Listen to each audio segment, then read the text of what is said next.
Just as the Renters' Rights Act has come into force in England and we're likely to see more rights for tenants in Northern Ireland, it seems that some countries are actually going the other way, and not the countries that you'd maybe think. According to this recent article in the Telegraph's Money section, Portugal and New Zealand have relaxed some landlord laws or taxes to encourage them to actually stay in the industry and avoid a housing crisis.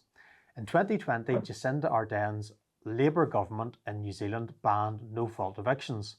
4 years later, the current government has done a U-turn, and now landlords can end a periodic tenancy without a specific reason if they give 90 days notice.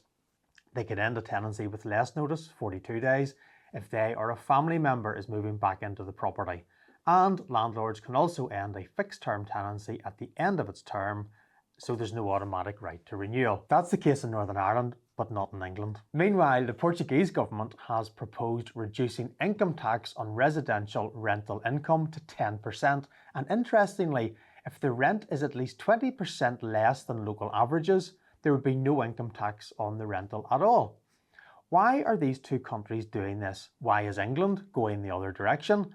And what does it mean for Northern Ireland? Well, Portugal and New Zealand have a housing crisis, and private landlords have left the market in large numbers, which pushes up rents for the properties that are left and pushes down the number of properties which are actually available.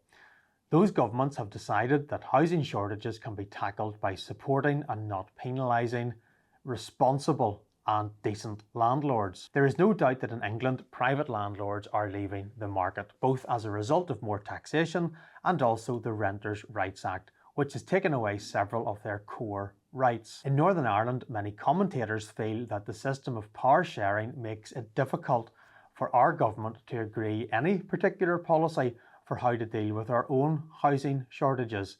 All we can say at the moment is that it looks likely that longer notice to quit periods will be implemented, and the grounds to remove bad tenants quickly are likely to be severely curtailed, unless the proposed new legislation is significantly amended. The bottom line is this: we need a strong private rented sector. We need good, responsible and decent landlords. We need letting agents to be regulated, and we need to reward decent landlords and tenants and enforce against the bad ones, landlords and tenants alike. It'll be interesting to see if England or Northern Ireland look at New Zealand or Portugal and take a leaf out of their book.